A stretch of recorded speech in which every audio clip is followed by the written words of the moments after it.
Lucho Lumbreras, el gran maestro peruano que... ¿Qué tal, Lucho? Buenas noches. ¿Qué tal? Muchas gracias por estar con nosotros. Sí. Este es su último libro. Este es un libro que es un estudio sobre un ecuatoriano que estudió la cultura maranga, efectivamente. Y el libro está publicado en Ecuador. Así es. ¿Quién es este personaje, Lucho?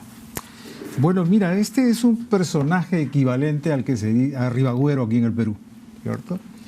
Es un personaje que desarrolló un trabajo intenso en arqueología y en historia ecuatoriana desde comienzos de siglo prácticamente. Un hombre muy rico. Él donó gran parte de su fortuna para la formación de la Universidad Católica del Ecuador y hizo investigaciones intensivas. Se llevó a Maxule al Ecuador, ¿Sí? Lo mantuvo allí durante bastantes años y, en fin, es una persona que ha dejado una gran cantidad de trabajos allí.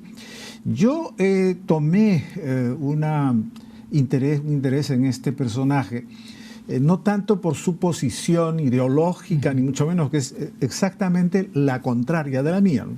Era un hombre de derecha es fundador del Partido Conservador en el Ecuador, y estuvo aquí en el Perú a raíz de haber sido expulsado del Ecuador por haber hecho un levantamiento de derecha en contra de los liberales allá por los años 20. Vino acá a Lima y aquí se dedicó el tiempo que estuvo exiliado, se dedicó a investigar, a trabajar, entre otras cosas, en Maranga. Pero la razón por la cual yo decidí escribir sobre él fue a raíz de que encontré que fue el primer latinoamericano, el primer sudamericano que enfrentó una postura científica en la arqueología. Estamos hablando de 1912, 1914, en el Ecuador, y se enfrentó a una de las corrientes más poderosas que Estados Unidos había logrado en el campo de la antropología. Este señor llegó acá al Perú y ingresó en una etapa al país en la que se estaba recién modelando la arqueología peruana. Es un periodo en el que prácticamente Tello no existía todavía, era muy jovencito, no habían arqueólogos y él ingresó a esto al lado de un arqueólogo que estaba, digamos, confrontado, excavando y trabajando en el mismo lugar, un arqueólogo muy importante de los Estados Unidos, que es Alfred Kroeber. Y lo interesante del cuento, y por eso es que me interesó este personaje, es que desarrolló una investigación paralela y simultánea a Kroeber, superando las posibilidades técnicas y científicas que tenía este gran caballero que era Kroeber, que no era cualquier persona, es uno de los fundadores de la antropología norteamericana. Me imagino. ¿Qué significaba arqueología científica en esa época? ¿O antropología científica? Mira, es una larga historia, pero te lo voy a tratar de sintetizar. La arqueología nació como producto del interés que las gentes tenían por las antigüedades, por la belleza, especialmente romana y griega. En el papado, en fin, a fines de la etapa feudal, y permitió el surgimiento de las grandes obras del Renacimiento. Entonces nació la arqueología como una suerte de rama de las bellas artes. Posteriormente, esta arqueología fue complementada con una otra perspectiva, más bien del campo de las ciencias naturales, por quienes andaban buscando el origen del hombre, el origen de la vida, en Francia principalmente, y entonces nació un tipo de arqueología geológica, por decirlo de alguna manera, paleontológica. Estas dos fuentes se desarrollan todavía en el Viejo Mundo, en Europa, pero en América apareció una situación muy particular. Habían gentes que sobrevivían de la prehistoria. O sea, la prehistoria en América era 2 días antes, digamos, de que hubieran llegado los europeos. Consecuentemente, se fundió una vieja postura etnográfica con la necesidad de hacer arqueología y surgió una nueva arqueología acá, totalmente nueva, distinta, antropológica, sustentada en torno al concepto cultura, con todo este tipo, que no existe ni existió en Europa. En Europa es más bien histórica, incluso la arqueología esta de origen científico natural se llama prehistoria, la otra es la arqueología clásica, es más bien bellas artes. Aquí surgió otra cosa, que es la arqueología que fundó un señor llamado Boas, que era el maestro de Kroeber, que era el que venía acá. Fue Kroeber en realidad el que hizo la divulgación de esta nueva postura, en donde unió la etnografía, la arqueología, la lingüística y la antropología física como una sola gran ciencia. A esto es lo que se enfrentó este caballero. Gijón y Camaño se interesa por esta cultura maranga, ¿por qué? ¿Porque vivía en Lima o qué? Porque estaba exiliado en Lima. ¿O tenía conocimientos previos o no? Sí. Tenía conocimientos previos. No, ya había investigado esto Max Zulle. Max Zulle, claro, y entonces lo que hacía Gijón era tratar de ver si lo que había dicho Max Zulle podía tener un mayor refuerzo con sus investigaciones. Claro, porque hasta ahora seguimos pensando, algunos peruanos, o muchos peruanos, de que en Lima no había nada. Grave error. ¿No es cierto? Que era una especie de valle con un río hablador y punto, ¿no? Y que no había cultura y que no había nada. Claro, mira, Chema, Lima fue siempre el centro del Perú. Sí, pues. Esto no fue una creación heroica de Pizarro y su gente. No, claro. No, Lima es el centro de todo el mundo fértil del norte y de todo el mundo árido del sur. Aquí se juntan y se mezclan todas las civilizaciones, desde las épocas más antiguas hasta la época contemporánea.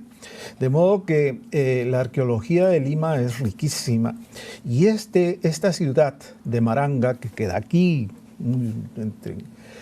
todavía en medio de la ciudad, es una de las ciudades más grandes que hubo en su tiempo. Sí, pues. Estamos hablando de comienzos del milenio y es ¿Qué más población grande. podría tener? No lo sé, no lo sabemos, es muy difícil de saberlo. Pueden ser 30.000, 20.000. 20.000 es una cantidad enorme. Pero te digo, en la época era más grande que Tiahuanaco, más grande que Moche, más grande que Cahuachi, más grande que cualquier ciudad que hubiese en ese tiempo.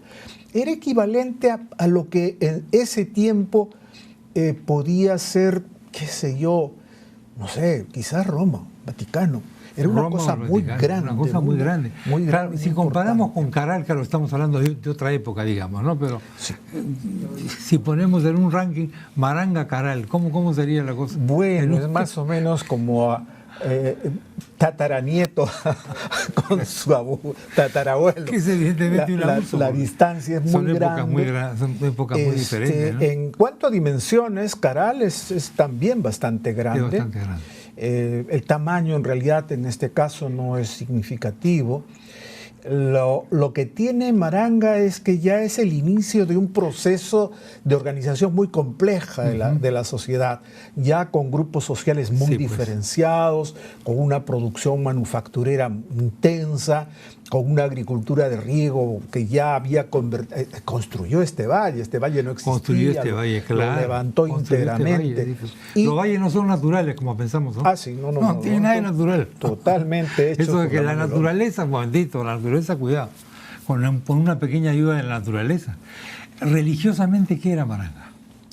Maranga, como todas las culturas de su época, como todos los pueblos de su época, los de Nazca, los de Mochica, Tiahuanaco, era una sociedad teocrática.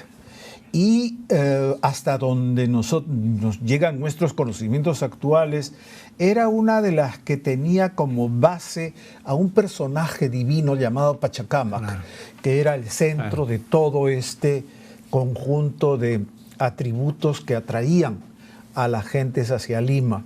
No nos olvidemos que todo el mundo andino en la época de los incas venían a Lima para recibir aquí los oráculos respecto a qué cosa es lo que iba a pasar. Lo que iba a pasar, claro.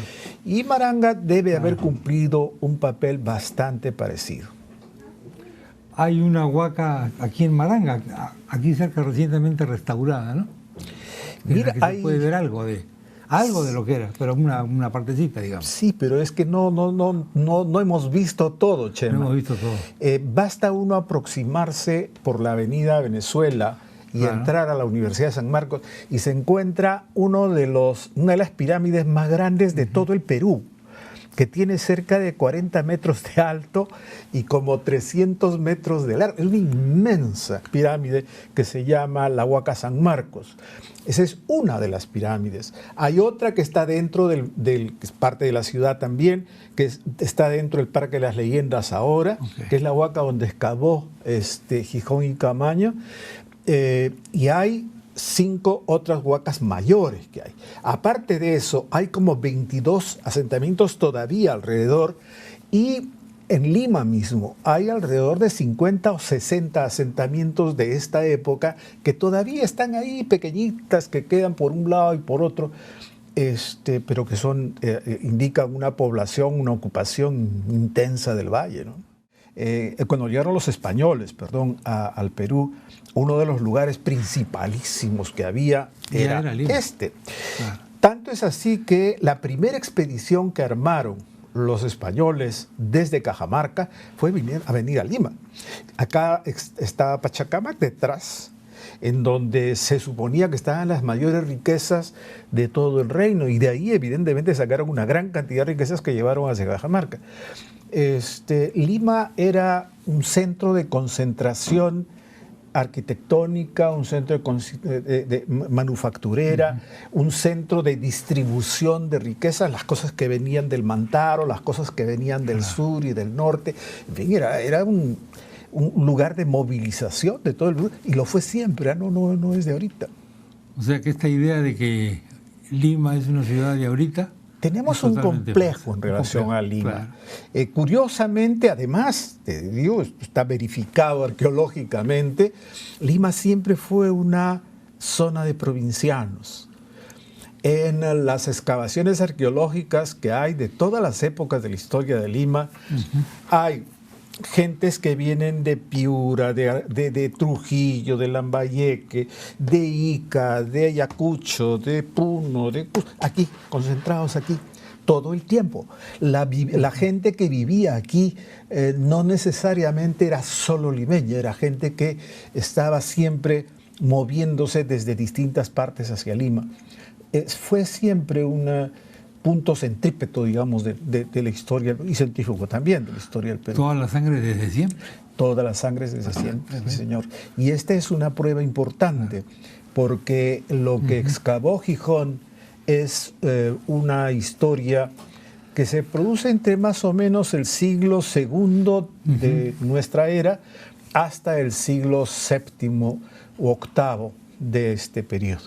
Posteriormente ya Maranga fue usado como lugar de entierros, como cementerio, y se abandonó los templos que había. Pues qué tal personaje. Acá este óleo que es su retrato, aparece como un doctor muy fino, muy todo, pero él se metía a la tierra, ¿no? Sí, este caballero... ¿Qué tal caballero? ¿Qué personaje? Era un personaje muy especial. Un señor además, conservador. Sumamente conservador. Que se metía a escarbar la tierrita. Sí, desde muy joven. Desde muy joven. Comenzó excavando las tierras de su hacienda en el norte del Ecuador, y luego todo el Ecuador prácticamente.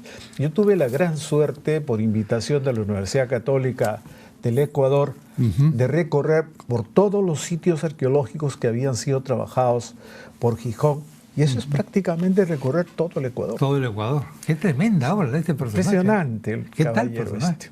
¿Hasta qué edad vivió este hombre? Mira, Gijón murió en el año 1949. Es bastante joven, él murió a los 50 y algo. Muy joven. ¿Ribagüero en qué año moriría? El Ribagüero murió él murió en las fines de la década del 40. Por ahí, ¿no? Es más o menos contemporáneo. Contemporáneo, interesante, paralelo el personaje. Son dos personajes paralelos en todo sentido, ¿eh?